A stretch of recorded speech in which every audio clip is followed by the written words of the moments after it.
This is the Concealed Carry Podcast, Season 13, Episode number 1. And welcome to the Concealed Carry Podcast, part of the concealedcarry.com network, brought to you by HK. Today is Friday, January 9th, 2026. This is so strange, Jacob. I mean, Season 13, the year 2026. What else is new? But welcome to the new year, everybody. This is the first time we're recording, I think, in the new year. We're a couple days later than we wanted to be, but it's been a busy week. How are you? Tell folks about what we've had going on.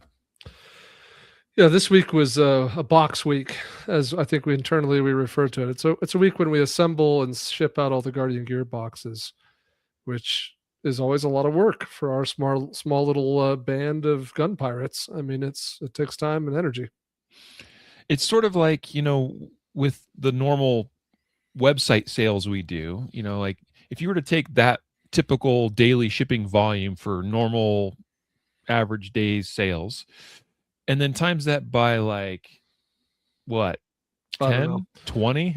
Well, I mean, in the number of orders, it'd be like times 10 or 15 or something. But then you have to consider that like most orders we get on our website are not for 7 items. True. Right. Like, and we assemble a box, pick this off a shelf, pick this off. And obviously we're able to build an efficient assembly line. So it's not as bad as it sounds, but yeah, it takes a lot of time. Anyway, that's an all hands on deck deal for, about a week. Yeah. So we wanted to do the podcast a few days ago, but we just had a lot on our plates. And anyway, here we are. It's Friday. What we're counting as our first week of the year for the podcast. I think the last episode we recorded on New Year's Eve. So, and we said goodbye to season 12, and here we are in season 13, which might be a little confusing to some folks. It's just the way things are numbered now, even though this marks our 10th year of the podcast. Next month is the 10-year anniversary since we released our first episode. Yeah. The seasons, I mean, the first episodes 1 through 500 makes up season 1. Right. So that's the most confusing element. And then from there, we kind of, it just varies, roughly 2 seasons a year, maybe more, maybe less. The idea is to make sure that we're organizing it in a way that you can find, content fast and efficiently, and that it plays nicely with the iTunes and Spotify's, et cetera, of the world. Absolutely. But today's episode is sponsored and brought to you by KSG Armory Holsters. That slurred out of my mouth a little bit. KSG Armory Holsters. There we go. It was like KSG. Anyway. G. Hey, I don't know how many people know that KSG stands for Knowledge, Skills, Gear. In that order, in fact. I mean, well, obviously KSG. But like we think it's important that people get critical, important information and knowledge about skills and things, and then skills is next, putting that knowledge to use and learning how to apply it. That's what becomes the skill development part, and then using quality gear. And that's what we believe we were able to offer with KSG Armory Holsters is quality gear. So, and we're here on an episode today talking about information and skills and things people need to know and understand and all that. Yeah. It's a statement about priorities. That's right. In fact, today's episode is the 3 most common safety violations at the gun range. An article that Jacob wrote is the basis for today's episode.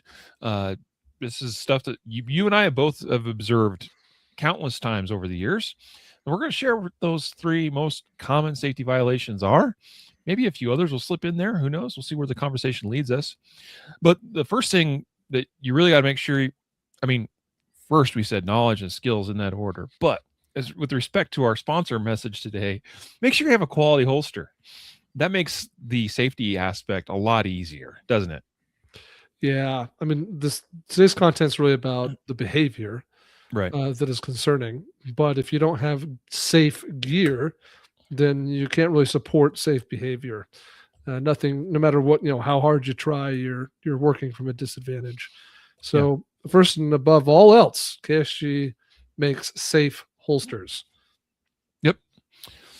So ksgarmory.com is the website, and we appreciate your support of our sponsors that make and the support of us make it possible to do the podcast here. Also, we're sponsoring today this episode with Barrel Block, barrelblock.com, barrelblok.com. That makes it easier to practice and develop skills related to gun handling and drawing and holstering and all of that much safer, especially in a dry fire context. So barrelblock.com. Use well, shoot, I meant to have my barrel block handy with me here today. I don't, but use one of them. Put it in your chamber, and it passes all the way through the chamber down through the muzzle, so that you know that there's nothing that can enter the gun while you're dry fire practicing. It also is a visual indicator. At a glance, you can quickly see, because of the protrusion of the barrel block from the end of the muzzle, you can say, hey, this gun's barrel blocked and it's been made safe and clear. Other people that maybe observe you, like my family sees me dry fire and they see the barrel block, they know what's going on. So it's a good thing. Barrelblock.com. Yep. We have a couple of training resources that we'll share as we go through this episode here today. Also, I'll make sure to include a link for the article that you wrote, Jacob. But yeah, let's jump into the 3 most common safety violations. Yeah, I think there's some setting this up just a little bit. Let me add 2 points of 1 point of context and then one kind of precursor to these. I wrote this in September, and so it's been several months now, and so I've had some feedback from other professionals in the industry who have read it. Some comments have come through on the article itself, and so I think there's a couple of things that are relevant. First, for context, I think, for whatever it's worth, we spend a lot of time as professionals in this industry on gun ranges. In fact, I recently kind of did an accounting of 2025. In 2025, I spent 24 full 8-hour plus days on a gun range. Right. There's plenty of professionals who spent way more than that than me. I mean, there's some people who work every day at a gun range. That's what they do for a living. There's people who teach, constantly. They're on the road, going from class to class. So I'm not trying to set myself up as some like crazy, like, look, oh my gosh, I'm more qualified than anyone else. But I think compared to the average person listening to this show, I'm suggesting that I have a decent amount of exposure at seeing what happens. And not only that, but we get these reports from other instructors. This last year, I went to several training conferences that took place on gun ranges. I was, of course, at our event. I was at Revolver Fest. I was at Revolver Roundup. In the year previous, I went to all those same events, plus the Active Self-Protection Conference. I'm often at the Girl in a Gun Conference. And when you have hundreds or, sometimes almost 1,000 people show up to these events, you see patterns, right? And when you're hosting these events, whether it's us hosting it or a friend of ours who hosts an event, what happens is in the first day, when everyone hits the bay to shoot, you quickly get reports that come in real fast from the RSOs, from the AIs that come back to the event organizers, say, hey, we got someone over here who's doing some concerning things. Hey, we need to keep an eye on this person over here. And so I'm just trying to suggest some context. Like, this is not some arbitrary article. This is from a significant amount of consideration and data that I tried to boil down all the little things into 3 core things.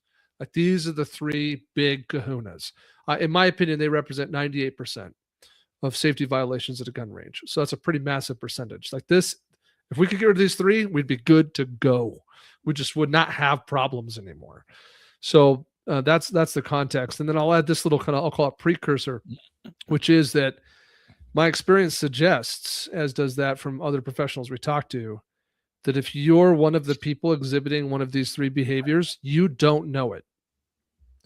That the vast majority of the time when we have to talk to people as the instructor or as the range safety officer or whatever role you might have, or we may have, or I might have in these circumstances, the vast majority of the time when we talk to the person about what they're doing, they don't believe they're doing it.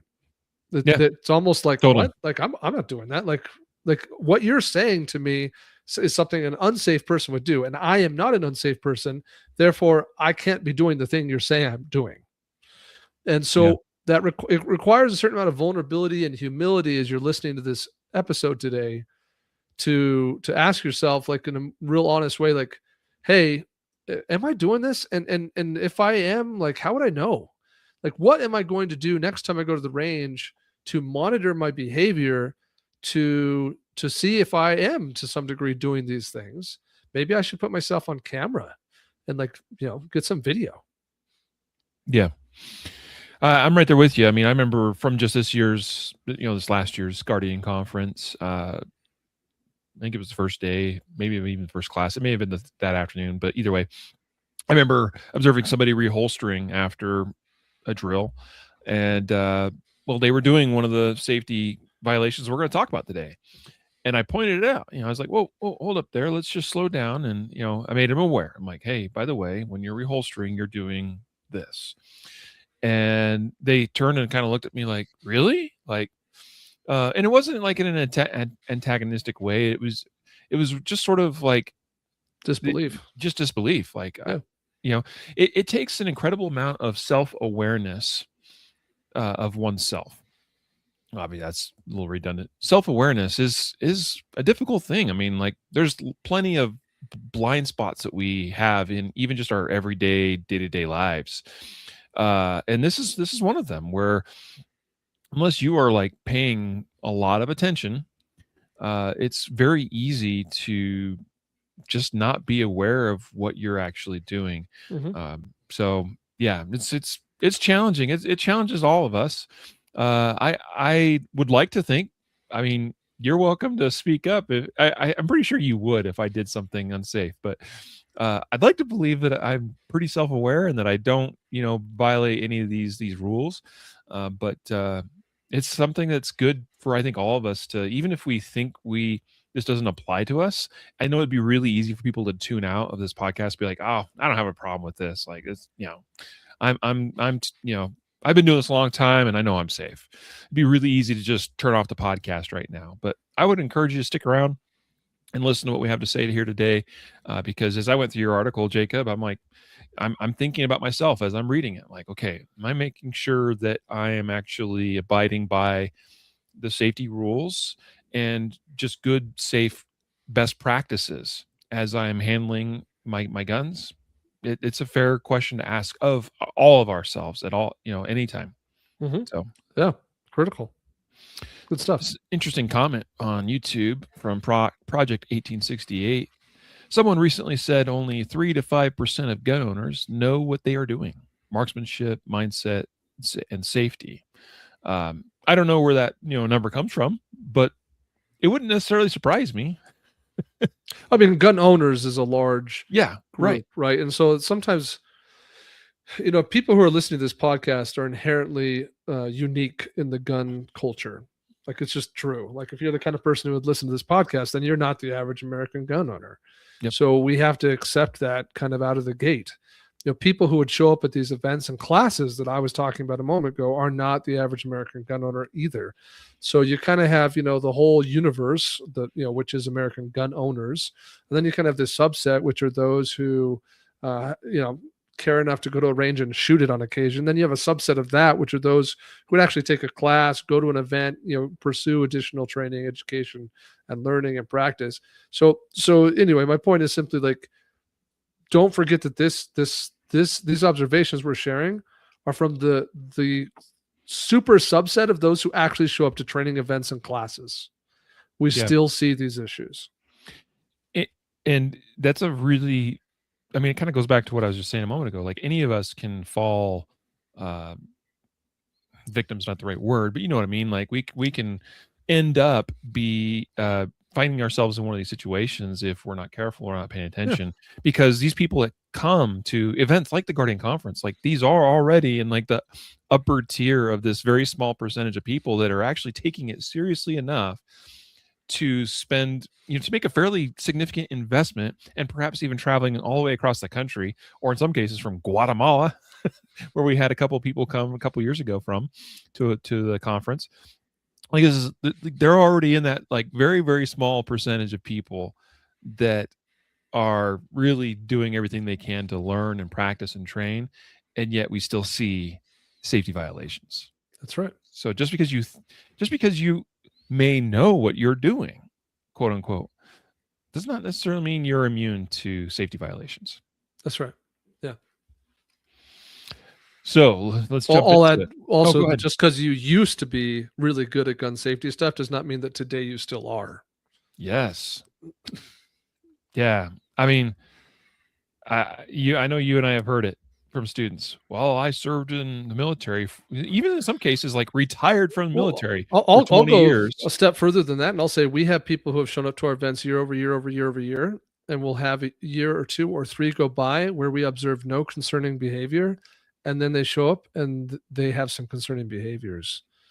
So like in a very true transparent fashion, you can truly be a person who really is like ironed out on these things, but then you start to exhibit the behaviors because you got a new holster, or because you're dealing with arthritis, or because it's just been too long since you practiced and you're a little Mhm. nervous, Yeah, any number of you things. got elbow surgery or something, and you Sure. took 6 months off, and yeah, absolutely. So, and by the way, if you're listening to this or watching this, please don't take anything that we discuss here today as, an attack on anybody.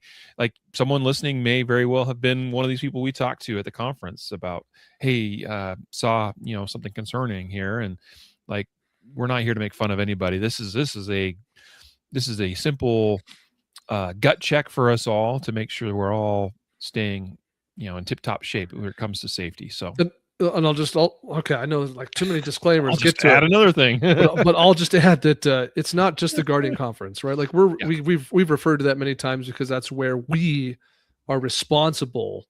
The buck stops with me at that event to maintain everyone's safety. So I have a greater amount of awareness of what's going on there with a larger number of people compared to other yep, events I might attend, or situations where I'm just an instructor with my own class, or I'm an assistant instructor with 10 or 12 individuals. So anyway, that's why absolutely. that keeps getting mentioned. 100%. And I mean, I hope that people would come to our conference would see that we take safety very seriously. I mean, it's a safe event. That's first and Oh foremost. Like, we yeah. want, like, our number one goal, besides everybody learning stuff, is like that we get out of there safely. Yeah. No blood. Yep. Yep, 100%. So, what's the first unsafe thing that you've witnessed that we're referencing from this article, Jacob? Yeah, I've actually thought about the order of these many times and not come to any conclusion about changing it. So we'll just go with the order in which they're written in the article. And the first one is unsafe reholstering. And I kind of break it down into two subcategories, or two methodologies, or two ways we see people commit this safety violation. But it comes down to me done shooty, need put gun back in holster thing, me do it in a way that's not safe.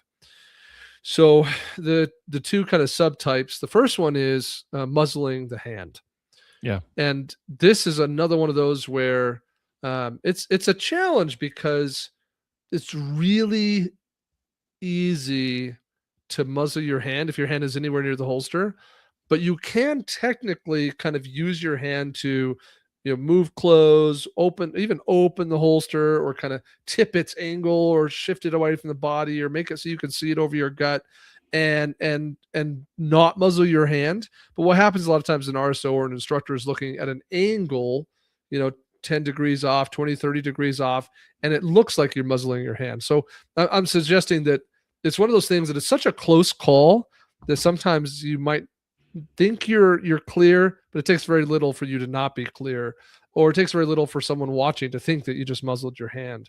But I'm trying to give you the benefit of the Yeah. doubt. And that, because the reality is you probably did just muzzle your hand. But if you're using your hand, if you're touching your holster at all while reholstering, you're probably muzzling your hand, or at very least you're walking next to the edge of the cliff in a way that we deem to be unnecessary and bad practice, because it has the potential for a lack for an accident, for an issue, right? So we know we're not supposed to point guns at things we don't want to destroy, but you might say, oh, I don't actually muzzle my hand, I carefully sweep it like this and then bring it in at this angle. And it's like, well, why are you flirting with this, man? Like, just get your hand off your holster, or buy a holster, or use a holster that doesn't require you touching it to put the gun back in it. And so Yep. that's the first, call it, sub issue of reholstering. And you talk about this in the article that one of the ways I think some people develop a habit of using their support hand to kind of open the holster opening as they're reholstering is because of like soft sided holsters or some of the leather holsters, nylon holsters and things that people may have used in the past, and they've used something like that collapses after the gun's drawn from it, and so then they want to be able to reholster, and the only way you can do that is to kind of get your fingers in there and spread the opening back open, and so you can put the muzzle back in, right? um, there's a reason we don't allow soft-sided or collapsible holsters in our training at the Guardian conference, and you see the same thing uh, prohibited at many other training events and instructors courses and things around the country for this very reason, because they're just not safe. I mean, people are free to use what they want to use, but we would advise you again and again and again that you want a holster that does not collapse on you when you are when you're carrying a gun, because we part of carrying a gun is at some point we're going to draw that gun, and that means we got to put it back in the holster.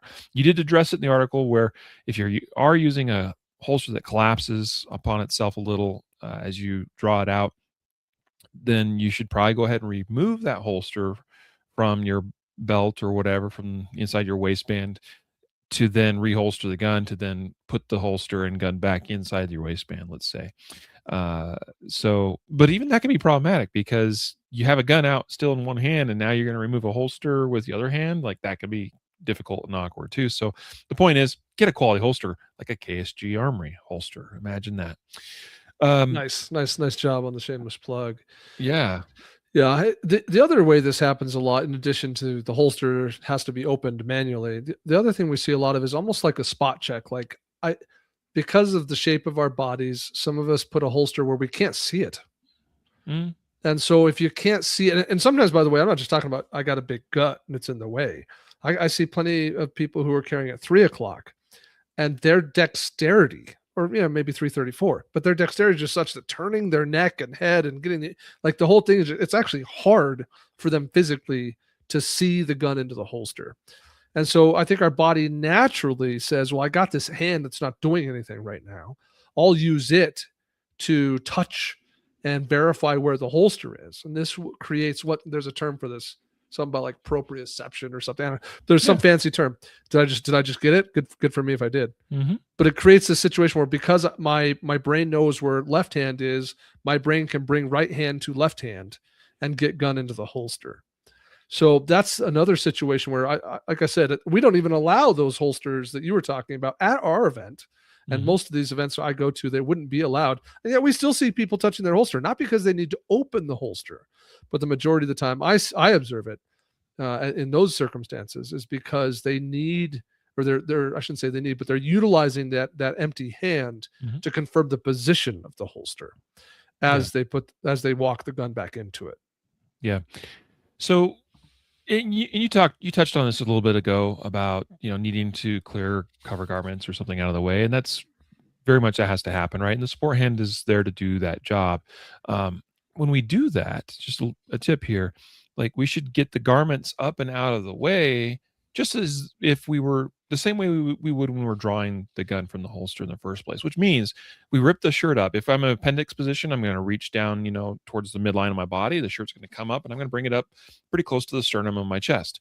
If I'm drawing from my hip or behind my hip, I'm going to rip that shirt up, not literally rip it, hopefully, but I'm going to rip that shirt up basically to my armpit.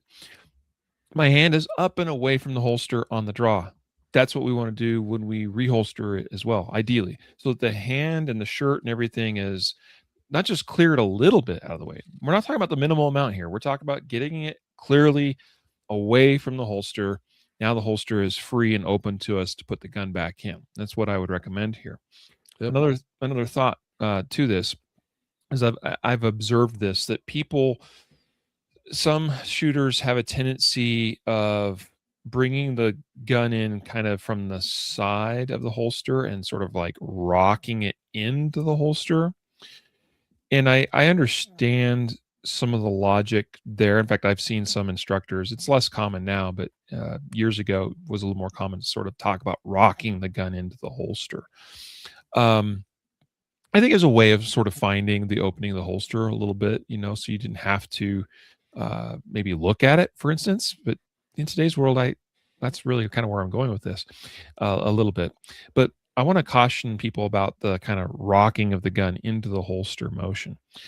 That if especially if we have our hand somewhere down near there because either we need it for some little extra help proprioceptively, or we're still trying to get a shirt or some other thing out of the way of the holster.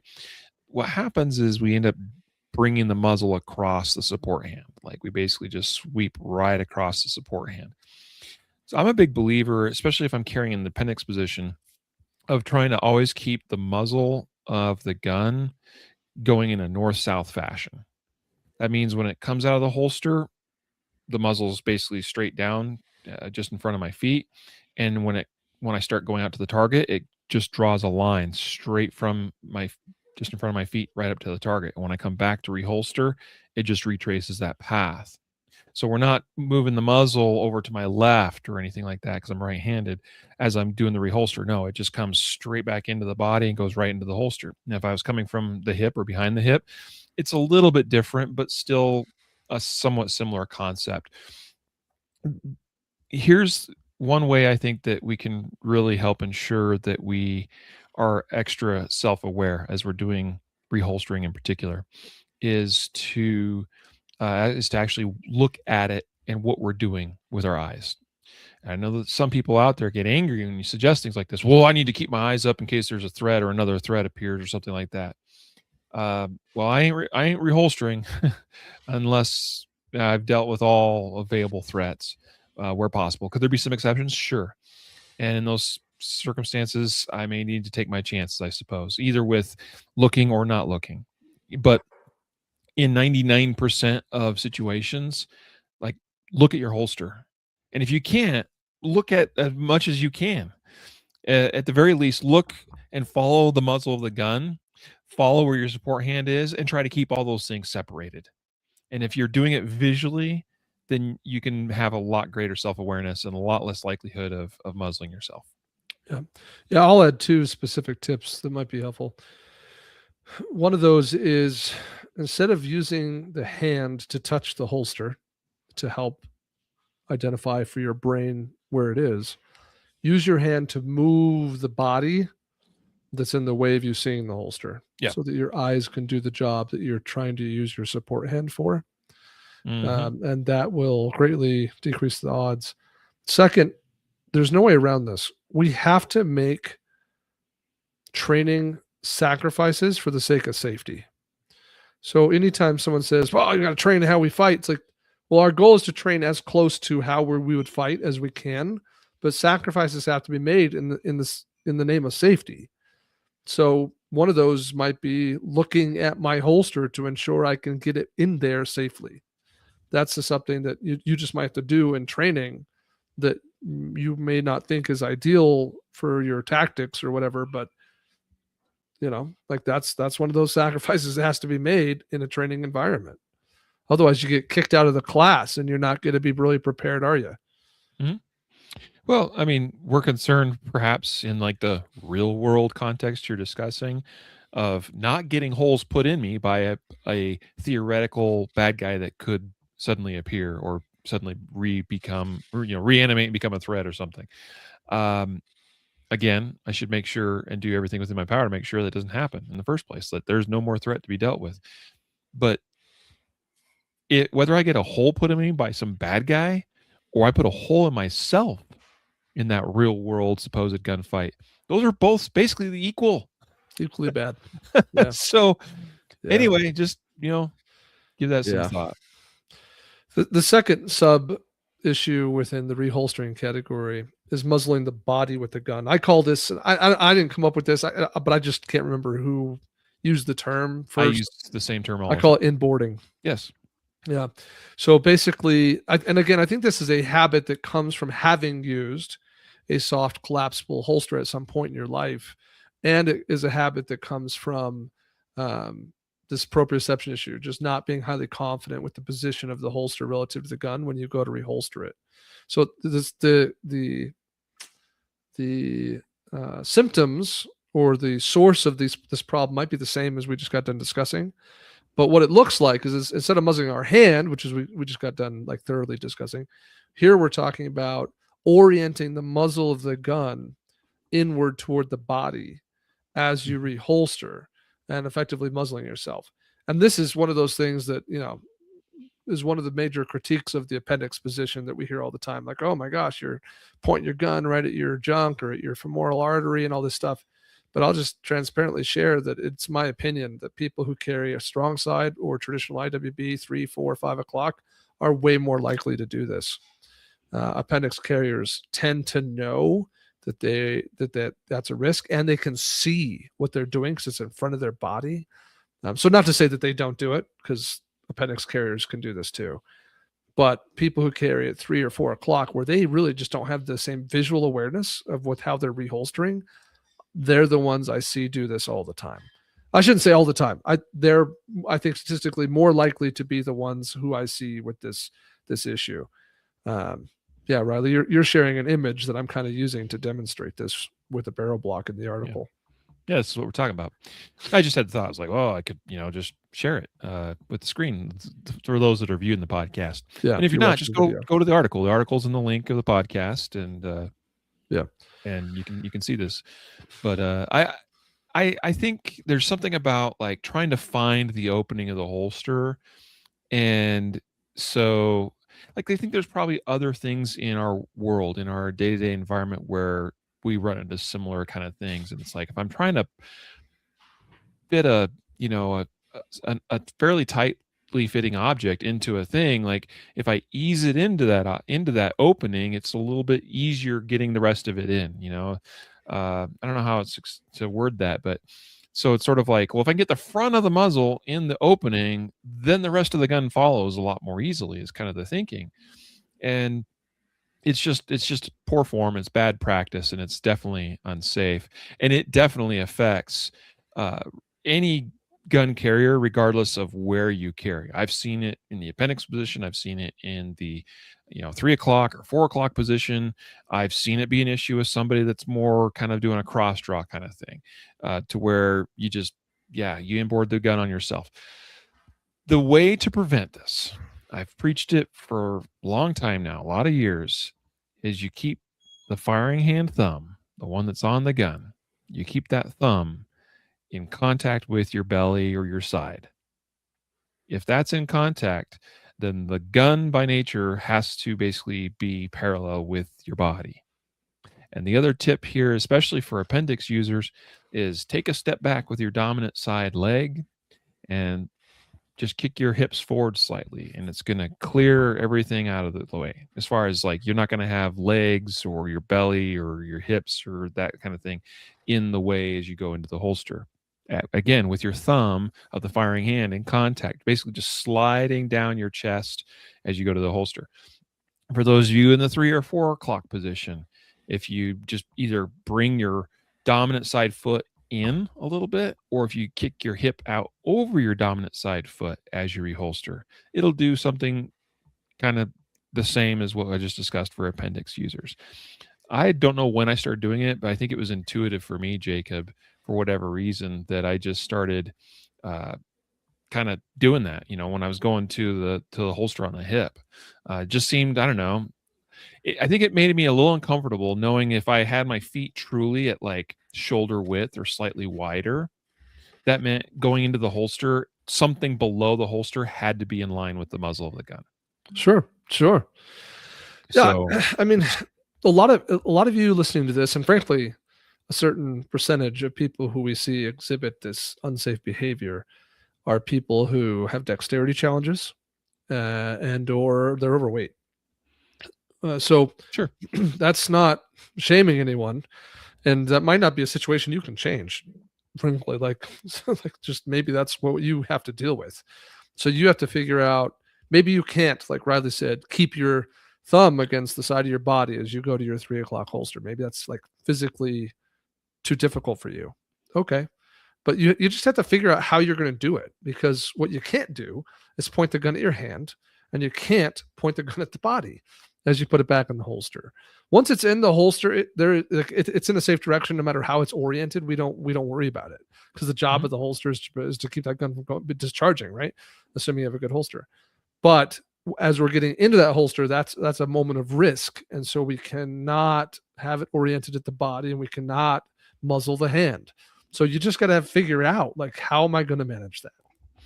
And for those viewing, I just put up the image that we could have referenced earlier when we were talking about getting the support hand in the way and muzzling the hand. So that's what we're talking about there. Well, let's move on to the number 2 safety violation. Yeah, this one's tough. And this one might be the biggest problem that we see. And I'll try and describe it this way. In the article, I describe it as unsafe direction during administrative handling. So it's about an unsafe muzzle direction. You're getting the muzzle off its angle, right? It's supposed to be pointed directly downrange at the berm or at the target at the backstop. And now we start to notice come a little sideways. This almost never happens when the exercise that for which you got the gun out of the holster is to just shoot those targets, then go back to the holster. It's or back to the table. Yeah, or back to the table. Like, it's just not an issue. Like, because you're just probably you've taken a class. If you listen to this podcast, certainly, then you have enough awareness to understand that, like, I'm not supposed to turn this thing sideways. The reason it's worded the way it is, during administrative handling, is because we see this happen when people have to manipulate this gun. Reloads happens. A bigger one, I'll tell you this one, locking the slide back. Mm-hmm. Locking the slide back on a gun is difficult for a lot of people. If you lack upper body strength, you have arthritis, you're dealing with some sort of issue. There was a time in my life where I had a hard time locking my slide to the rear. That's a common situation where that gun starts to go sideways a little bit or a lot. Dealing with a malfunction, oh my gosh, that's a huge one.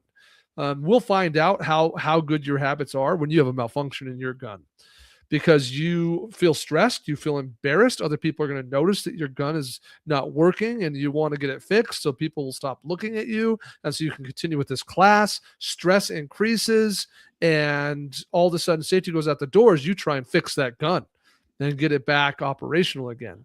So those are the kinds of things I mean when I say administrative handling. It's reloads, it's malfunction clearing, it's locking the slide to rear. Those are the kind of things that just for whatever reason the gun goes sideways, and we have a muzzle direction problem that you otherwise would never have done. Like, when you're just shooting and putting the gun away, like you might be fantastic 100% all the time, but these moments, these administrative moments, that's when it comes out.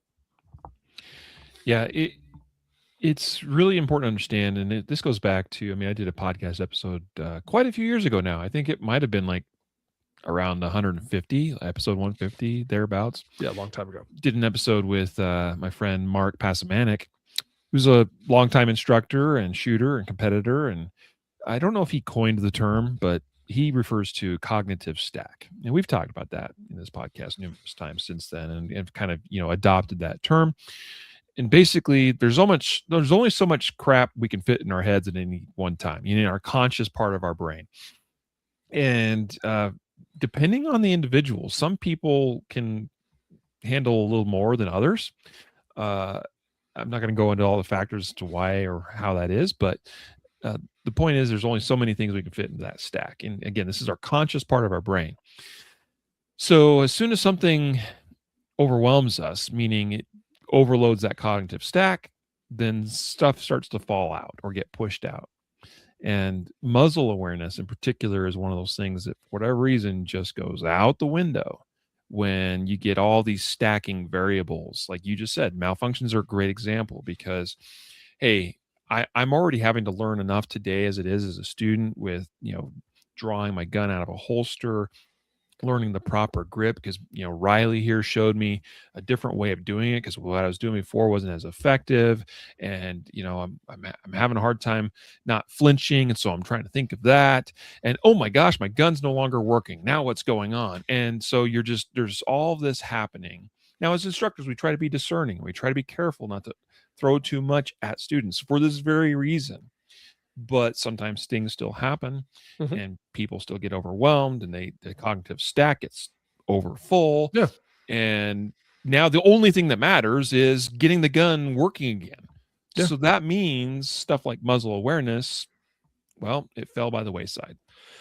These things happen to everybody. Like I had a situation once where I was in a class. It was a carbine class. It was the very beginning of the class, and my dot failed. Like first shot fired, gun comes up, no dot. It rattled me. Like I don't think I muzzled anyone. As far as I know, I didn't do anything unsafe, but it definitely rattled me. Like all I could think about was how my dot wasn't working, and I was going to be in this 2 day class, and oh crap, like what am I going to do? And it, Now it, what? yeah, like it really screwed with me mentally. Like I stopped hearing anything the instructor was saying. So yeah, those are tough moments. I'll add that uh, when we build safety habits, you build the habit of muzzle direction, for example. Habits sometimes are not universal. In other words, I don't all you can build the habit of safe muzzle direction when shooting, when drawing, when reholstering. That does not mean you have the same habit when doing a reload. It does not mean you have the same habit when clearing a malfunction. It does not mean you have the same habit when you're just administratively unloading a gun or locking a slide to the rear. So these actions, like they get built into our system, into our memory system, the way the synapses, are corresponded and wired together in the brain is such that you being really good at muzzle direction in one circumstance does not guarantee that you'll execute it that way in another. Yeah. As much as possible, wherever possible, try to be. I think it was my uncle that taught me this many, many, many years ago. And he was like, and it was before things like the SIRT pistol existed. Uh, but he was like, imagine a laser beam that originates at the barrel of your gun, and so it's in perfect alignment with the barrel of the gun, so that at all times, wherever you are oriented, here I have just a not even a frame, it's a grip module. Okay, wherever this is oriented at all times, the laser beam is in line with that. And he's like, whatever that laser beam touches is dead, kind of thing. That was the thinking that was like grilled into me as this young man. And if you can just have sort of like a lightsaber, right? But a never-ending lightsaber. Lightsabers, I wish they existed. I know you did too.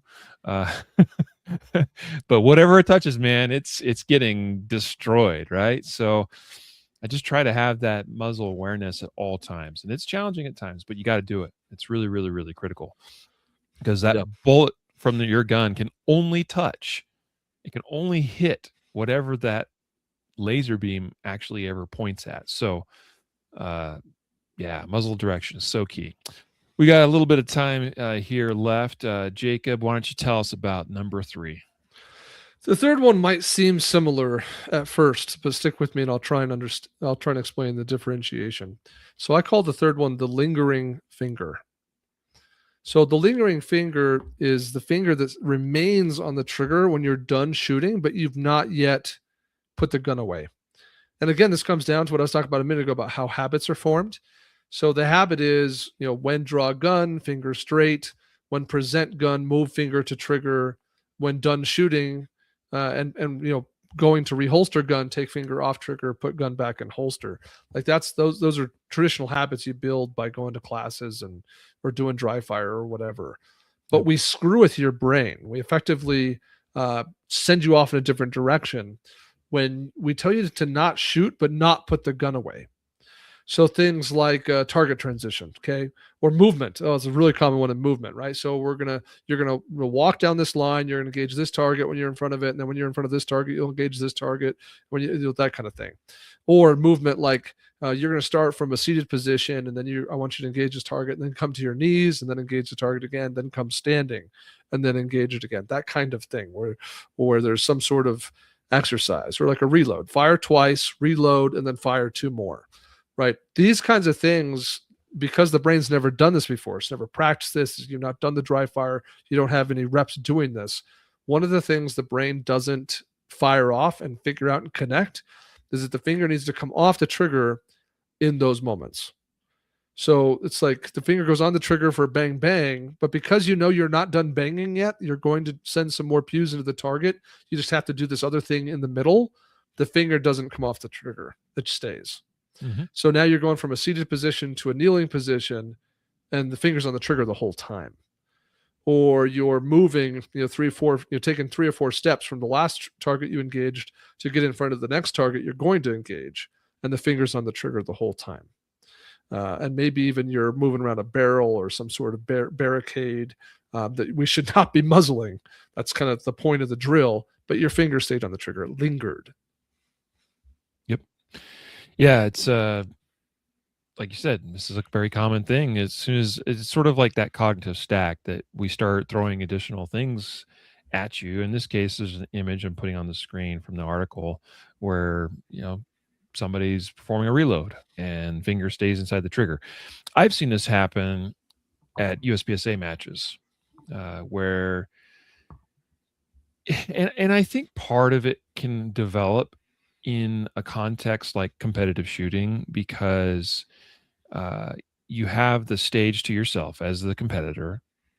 It's it's a safe environment. There's nobody downrange. There shouldn't be any reason for anybody to be downrange. You've got at least 3 berms to work with, two side berms and a back berm.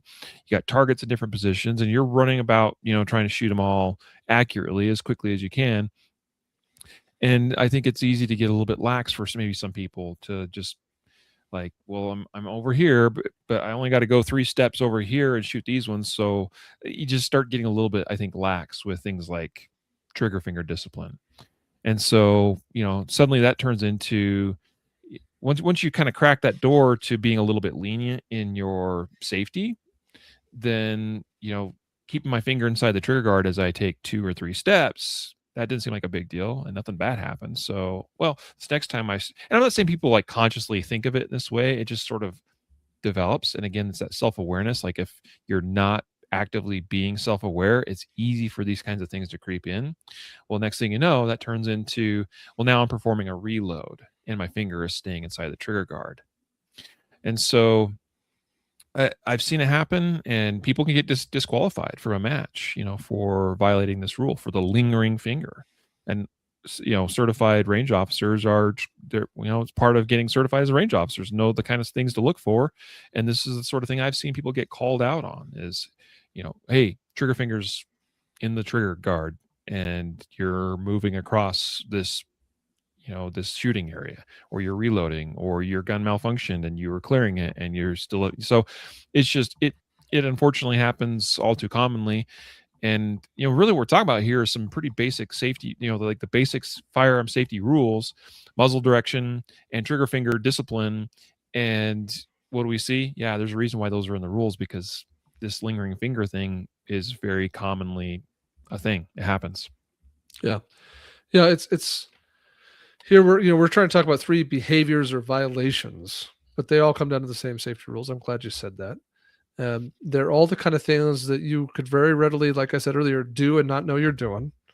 That they're all probably happening because you're putting yourself in an environment or with gear, or a situation is arising that you're not used to, that you don't have a lot of experience with, and that's common. And I'm not trying to make poke at anybody, but they oftentimes are prone to individuals who have dexterity or other physical limitations of what they can see or how they can manage it, or their ability to manipulate the gun and have the strength to do that, those kinds of things.